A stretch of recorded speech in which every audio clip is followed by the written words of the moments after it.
The Burgess Animal Book for Children by Thornton W. Burgess. Chapter 3. More of Peter's Long-Legged Cousins. At sunup the next morning, Peter Rabbit and Jumper the Hare were on hand promptly for their next lesson. Old Mother Nature smiled as she saw the eager curiosity shining in their eyes. She didn't wait for them to ask questions. "Yesterday," said she, "I told you about your water-loving cousin, the marsh rabbit. You have another relative down there in the sunny south who is almost as fond of the water. Some folks call him the swamp rabbit. Others call him the swamp hare. The latter is really the best name for him because he is a true hare.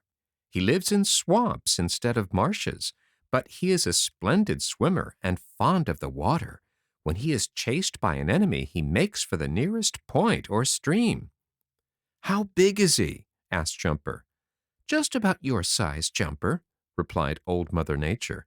"If anything, he's a little bit heavier, but because his hair lies much smoother than yours, you probably would look a little bit bigger if you were sitting beside him. As with his cousin, the marsh rabbit, the hair on his feet is thin. His toes are rather long and he can spread them widely, which is a great help in swimming. He doesn't have to take to the water as his little cousin does, for he's a very good runner, but he does take to it as the easiest way of getting rid of those who are chasing him. The marsh rabbit and the swamp hare are the only members of your family in all the great world who are fond of the water and who are at home in it. Now, who shall I tell you about?" "Our biggest cousins," cried Peter and Jumper together. "The ones you told us yesterday are bigger than Jumper," added Peter.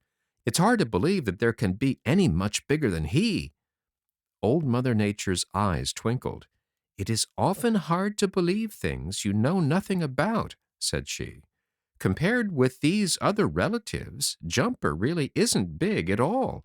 He seems big to you, Peter, but if he should meet his cousin, Snow White, the Arctic hare, who lives way up in the frozen north, I am quite sure Jumper would feel small.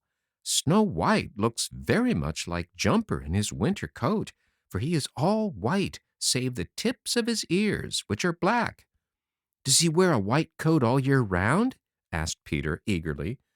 "When he lives so far north that there is snow and ice for most of the year, he does," replied Old Mother Nature. "But when he lives far enough south for the snow to disappear for a little while in the summer, he changes his white coat for one of gray." "But how can he live so far north that the snow and ice seldom melt?" asked Peter, looking very much puzzled. "What can he find to eat?" "Even way up there, there is moss growing under the snow, and in the short summer other plants grow. During the long winter, Snow White digs down through the snow to get these. He also eats the bark and twigs of little stunted trees. But big as he is, you have a cousin who is still bigger, the biggest of all the family." "Who is he?" Jumper and Peter cried together. "He's called White-tailed Jack," replied Old Mother Nature, "and he lives chiefly on the great plains of the Northwest, though sometimes he is found in the mountains and forests. He is sometimes called the prairie hare. In winter his coat is white, but in summer it is a light brown. Summer or winter his tail is white, wherein he is much like you, Peter. It is because of this that he's called the White-tailed Jack." "Is his tail as short as mine?" asked Peter eagerly. Old Mother Nature laughed right out. "No, Peter," she replied. "It wouldn't be called a long tail by any other animal, but for a member of your family it really is long, and when White-tailed Jack is running, he switches it from side to side. His hind legs are very long and powerful, and he can make a single jump of 20 feet without half trying. Not even Old Man Coyote can catch him in a straightaway race. You think Jumper's ears are long, Peter, but they are short compared to the ears of White-tailed Jack.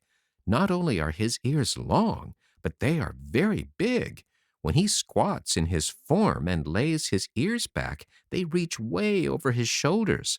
Like the other members of the hare family, he doesn't use holes in the ground or hollow logs. He trusts to his long legs and to his wonderful speed to escape from his enemies. Among the latter are Howler the wolf, Old Man Coyote, eagles, hawks, and owls. He is so big that he would make 5 or 6 of you, Peter. Peter drew a long breath. It's dreadfully hard to believe that I can have a cousin as big as that, he exclaimed. But of course, if you say it is so, he hastened to add. Have I any other cousins anywhere near as big? Old Mother Nature nodded. There are some others very like White-tailed Jack, only not quite as big, said she. They have just such long hind legs and just such great ears, but their coats are different, and they live on the Great Plains farther south. Some of them live so far south that it is warm all year round. One of these latter is Antelope Jack, whose home is in the southwest. Tell us about him, begged Peter. To begin with, replied Old Mother Nature, he's a member of the big jackrabbit, or jack hare branch of your family. None of this branch should be called a rabbit. All the members are first cousins to Jumper and are true hares. All have big ears, long, rather thin necks, and long legs. Even their front legs are comparatively long. Antelope Jack is probably next in size to White-tailed Jack. Strange to say, although he lives where it is warm for most of the year, his coat is very largely white. His back is a yellowish-brown, and so is his throat, but his sides are white. The surprising thing about him is that he has the power of making himself seem almost wholly white. He can make the white hair spread out at will by means of some special little muscles which I have given to him, so that the white of his sides at times almost seems to meet on his back. When he does this in the sun, it makes flashes of white, which can be seen a long way. By means of this, Antelope Jack and his friends can keep track of each other when they are a long distance apart. There is only one other animal who can flash signals in this way, and that is the antelope, of whom I will tell you some other time. It is because Jack flashes signals in this way that he's called Antelope Jack. In his habits, he is otherwise much like the other members of his family. He trusts to his long legs and his wonderful powers of jumping to keep him out of danger. He is not as well known as his commoner cousin, plain Jack Rabbit. Everybody knows Jack Rabbit. Peter shook his head. I don't, he said very meekly. Then it's time you did, replied Old Mother Nature. If you had ever been in the far west, you would know him. Everybody out there knows him. He isn't quite as big as Antelope Jack, but still he is a big fellow. He wears a brownish coat much like Jumper's, and the tips of his long ears are black. His tail is longer than Jumper's, and when he runs, he carries it down. I don't carry mine down, Peter piped up. Old Mother Nature laughed right out. That's true enough, Peter, true enough, said she. You couldn't if you wanted to. It isn't long enough to carry any way but up. Jack has more of a tail than you have, just as he has longer legs. My, how he can run! He goes with great bounds, and about every 10th bound he jumps very high.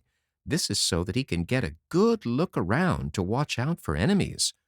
Who are his enemies? Asked Peter. Foxes, coyotes, hawks, eagles, owls, weasels, and men, replied Old Mother Nature.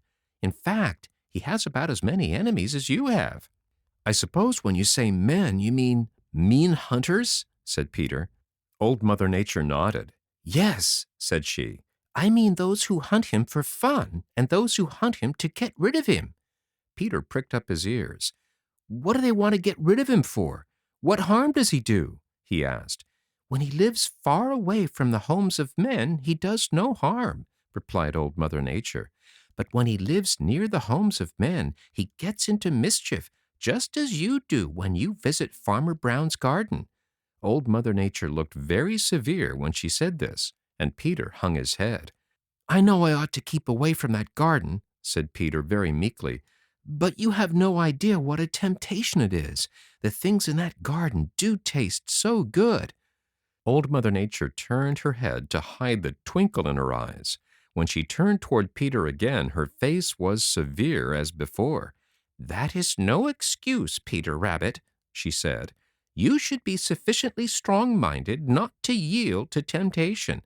Yielding to temptation is the cause of most of the trouble in this world.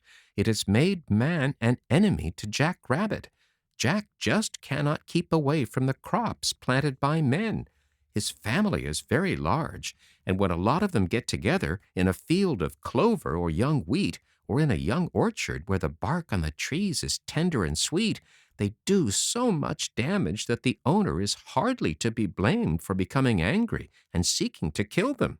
Yes, I am sorry to say Jack Rabbit becomes a terrible nuisance when he goes where he has no business. Now I guess you have learned sufficient about your long-legged cousins. I have a great deal to do, so skip along home, both of you."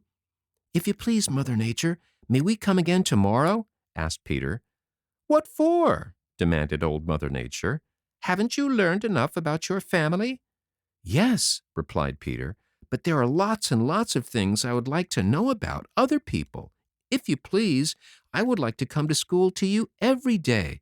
You see, the more I learn about my neighbors, the better able I will be able to take care of myself." "All right, Mr. Curiosity," replied Old Mother Nature good-naturedly. "Come again tomorrow morning. I wouldn't for the world deny anyone who is really seeking for knowledge." So Peter and Jumper politely bade her goodbye and started for their homes.